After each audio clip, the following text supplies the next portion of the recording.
63 বছরের দস্তারবন্দি, এইগুলোই মাঝে মাঝে করা উচিত এজন্য যে আমাদের ফজলাদেরকে শুধু ডেকে ডেকে গাফলত থেকে বাঁচানোর জন্য। আমাদের ফজলাদের জিম্মাদারি বুঝাবার জন্য। বলেন আমাদের ফজলাদের কি জিম্মাদারি বুঝাবার জন্য, আমাদের ফজলাদের জিম্মাদারি বুঝানো যে এটা আমাদের জীবন নয়।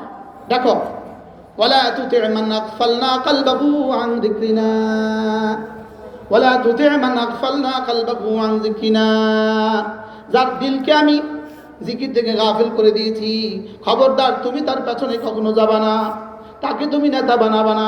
ওয়ালা তুতি মানে তুমি মুতি হবা না, তাকে মুতা বানাবা না। আল্লাহ, আর কি বাংলা কইতো নাকি? আর কি বাংলা নেই কইতো? তুমি তার পেছনে ছুটবা না, তাকে তুমি নেতা বানাবা না। যে জিকির থেকে গাফেল, তাহলে যে জামাত থেকে গাফেল, যে নামাজ থেকে গাফেল, যে জিকির থেকে গাফেল, তাকে তুমি নেতা বানাবার কোনো সুযোগ নাই। এবার জি আসতে কইস কি?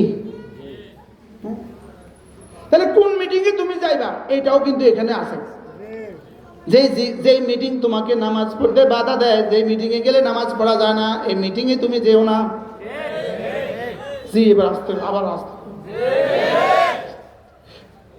তাহলে এরকম মিটিং আছে না দুনিয়াতে? আছে। আপনি কোন না এরকম মিটিং আছে না দুনিয়াতে? তাহলে যে মিটিং এ গেলে কি নামাজ পড়া, এই মিটিং এ যাওয়া যাবে, এই মিটিং এ আল্লাহ, যে নেতা নামাজ পড়ে না,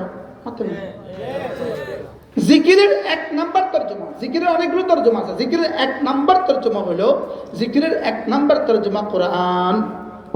সুবহানাল্লাহ বলেন। ইন্না নাহনু নাযালনা যিকরা, তাহলে এখানে জিকির মানে কি? ওয়ামা আল্লামনাহু আশ-শি'রা ওয়ামা ইয়ানবাগি লাহু ইন হুয়া ইল্লা যিকরুন ওয়া কুরআনুম মুবিন। এখানে জিকির মানে কি? কোরআন। জিকির মানে কোরআন। এবার জিকির মানে নামাজ। ওয়ালা যিকরুল্লাহি আকবার, জিকির মানে নামাজ। আকিমিস সালাতা লিযিকরি, জিকির মানে নামাজ।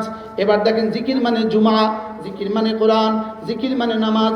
ওয়াইদা নুদিয়া লিস-সালাতি মিন ইয়াউমিল জুমআ ফাসআউ ইলা যিকরিল্লাহ, জিকির মানে খুতবাতুল জুমা। তাহলে জিকির মানে নামাজ, জিকির মানে কোরআন, জিকির মানে নামাজ, জিকির মানে জুমা। এবার জিকির মানে আওরাদে মাসনুনা, কাদ আফলাহা মান তাযাক্কা ওয়া যাকারা ইসমা রাব্বিহি ফাসাল্লা। এখানে জিকির মানে আওরাদে মাসনুন, আওরাদগুলো। এবার উযকুরুল্লাহ যিকরান কাসীরা, এখানে জিকির মানে যে জিকির আমরা বুঝি। সুবহানাল্লাহ, আমি এক বাক্যে 2 পৃষ্ঠার ওয়াজ করছি। এবার বলুন তো দেখি কোনটা কোনটা বাদ দিলে জিকির হয়, আর জিকির বাদ দিলে কেমনে নেতা হয়? কোনটা বাদ দিলে জিকির হলো? আর তাহলে যে নেতা কোরআনে কারীম পড়তে পারে না, বলেন এটা নেতা হওয়ার উপযুক্ত না। কারণ কি? কোরআন শরীফে কি বলে? ওয়ালা তুতি মান আগফালনা কলবাহু আন যিকরিনা। সুবহানাল্লাহ। তাহলে কোরআন যে পড়তে পারে না সে নেতা হওয়ার যোগ্য না।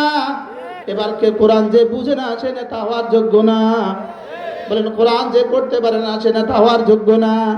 কোরআন যে বুঝে না সে নেতা হওয়ার যোগ্যতাই রাখে না। বুঝতে পারছি? হ্যাঁ, বুঝতে পারছি। হয়তো ওমর রাদিয়াল্লাহু তাআলা আনহু মদিনার এক সাহাবীকে মদিনার গভর্নর বানাইলেন। ওই গভর্নর, মদিনার গভর্নর একবার মক্কা হযরত ওমরের সাথে সাক্ষাৎ করতে আসলেন। জিজ্ঞেস করলেন, তোমার মদিনায় তুমি কাকে তোমার স্থলাভিষিক্ত রেখে আসছো? বলেন যে আমার গোলাম আবজা, আমার গোলাম আবজাকে রেখে আসছি। তো তোমার গোলাম আবজা আবার কেডা? আবজাকে তো আমি চিনি না। মদিনায় এত বড় বড় সাহাবী দেখতে আবজাকে কেন দিয়ে আসলা? বলে আবজা কোরআন কারীম সবচেয়ে শুদ্ধ পারে। সুবহানাল্লাহ। এবার হযরত ওমর বলেন, হ্যাঁ হ্যাঁ হ্যাঁ, এটাকেই তো রাসূল বলেছেন, ইন্না হাযাল কুরআন ইয়ারফাউ বিহি আকওয়ামা ওয়া ইয়াদাউ বিহি আখারিন।